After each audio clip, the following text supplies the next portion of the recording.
Hello everyone, welcome back to my channel solo logs. तो आज हम बनाने जा रहे हैं करेला एंड प्याज की बहुत ही मज़ेदार एंड चटपटी सी सब्ज़ी।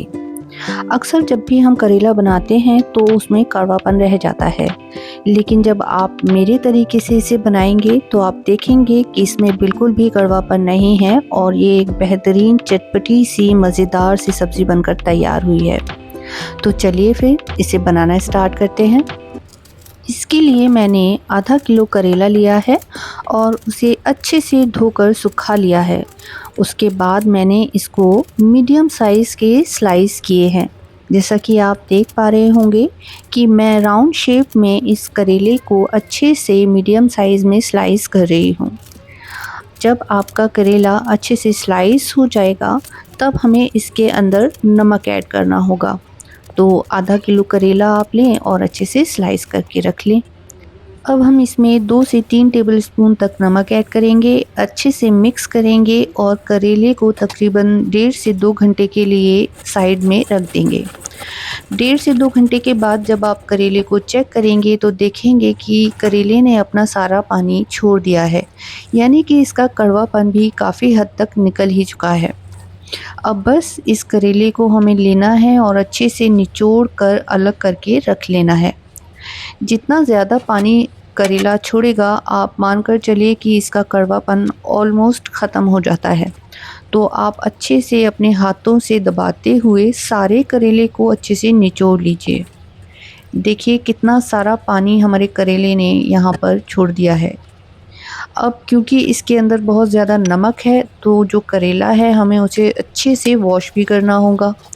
तो आप साफ़ पानी में करेले को अच्छे से वॉश करिए। तकरीबन 2 से 3 बार आपको ये प्रोसेस करना होगा और करेले को अच्छे से पानी से वॉश करना होगा। इसके बाद हमें इसको सुखाना होगा। तो अगर आपके घर में धूप आती है तो आप इसको धूप में सुखाइए, और अगर आपके घर में धूप नहीं भी आती है तो आप इसको नॉर्मल हवा में भी ड्राई होने तक सुखा सकते हैं। धूप में सुखाने का फ़ायदा ये रहता है कि अगर आप इसको अच्छे से ड्राई कर लेंगे तो आप इसको स्टोर करके भी रख सकते हैं। मेरे घर में धूप काफ़ी अच्छी आती है, इसीलिए मैंने इसे धूप में सुखाया है। ये मैंने एक लार्ज साइज़ की प्याज ली है।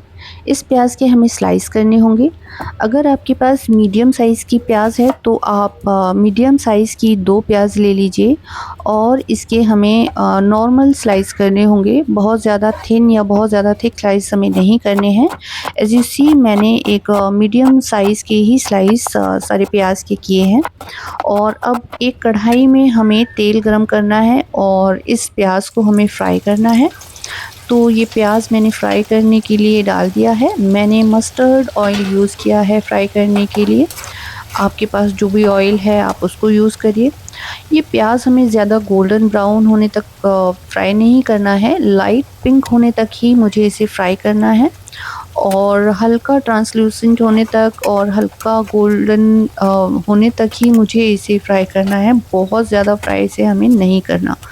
हल्का फ्राई होने के बाद एज़ यू सी मैंने इसे एक टिश्यू पेपर पर निकाल लिया है ताकि इसका जो एक्सेसिव ऑयल है वो हट जाए। तो आप भी इसी तरीके से अपनी प्याज को फ्राई करके अलग करके रख लीजिए। इसके बाद जब प्याज अच्छे से फ्राई हो गया है तो हम उसी तेल के अंदर जो करेला हमने ड्राई करके रखा हुआ है उसको भी हमें फ्राई कर लेना है। तो अब आप इस तेल में करेला ऐड कर लीजिए और इसको भी हमें हल्का गोल्डन होने तक ही फ्राई करना है। तकरीबन 4 से 5 मिनट लगेंगे। आपका करेला अच्छे से ड्राई है तो 4-5 मिनट में हाई फ्लेम पर ये अच्छे से गोल्डन हो जाएगा और इसके बाद आप इसको भी अलग करके निकाल के रख लीजिए। अब देखिए हमने करेला और प्याज तो फ्राई किया है, इसलिए अब हमें बहुत ज़्यादा ऑयल यूज़ नहीं करना अपनी सब्ज़ी बनाने के लिए।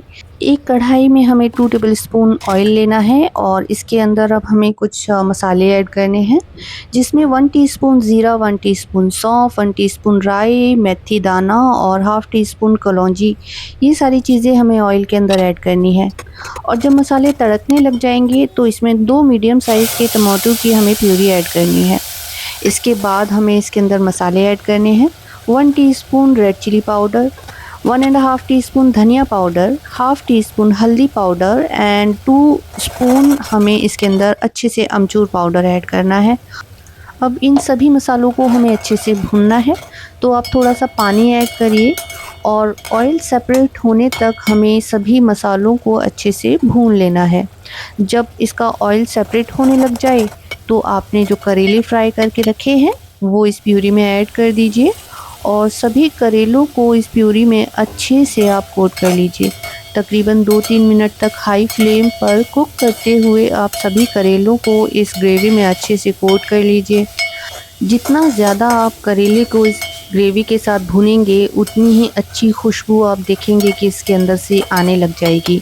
सारे मसाले जो हमने स्टार्टिंग में डाले थे वो सभी करेले के साथ अच्छे से मिक्स हो चुके हैं और बहुत ही प्यारी खुशबू इसके अंदर से आने लगी है। अब हमारा करेला ऑलमोस्ट कुक हो चुका है और इस स्टेज पे हमें इसके अंदर जो प्याज फ्राई करके हमने रखी हुई थी उसको भी ऐड कर लेना है। लास्ट में हमें इसका टेस्ट इन्हेंस करने के लिए half tea spoon salt and 1 teaspoon sugar add करना है। ये ऑप्शनल है, आप चाहें तो शुगर स्किप कर सकते हैं, लेकिन शुगर डालने से इसका जो टेस्ट है वो इन्हेंस हो जाता है और बहुत ही यमी खट्टा मीठा सा टेस्ट निकल कर आता है। तो ये बस हमारी प्याज और करेले की सब्ज़ी बनकर रेडी है। आप इसे रोटी और पराठे के साथ सर्व कर सकते हैं और इन्जॉय कर सकते हैं। आप मुझे कमेंट बॉक्स में ज़रूर बताइए कि आपको ये रेसिपी कैसी लगी और आपको ये रेसिपी अच्छी लगी हो तो प्लीज़ लाइक शेयर ज़रूर करिएगा। साथ ही मेरे चैनल को सब्सक्राइब भी करिएगा। तो मिलते हैं ऐसी ही एक और डिलीशियस सी रेसिपी के साथ। Till then have a good day and have a good bye.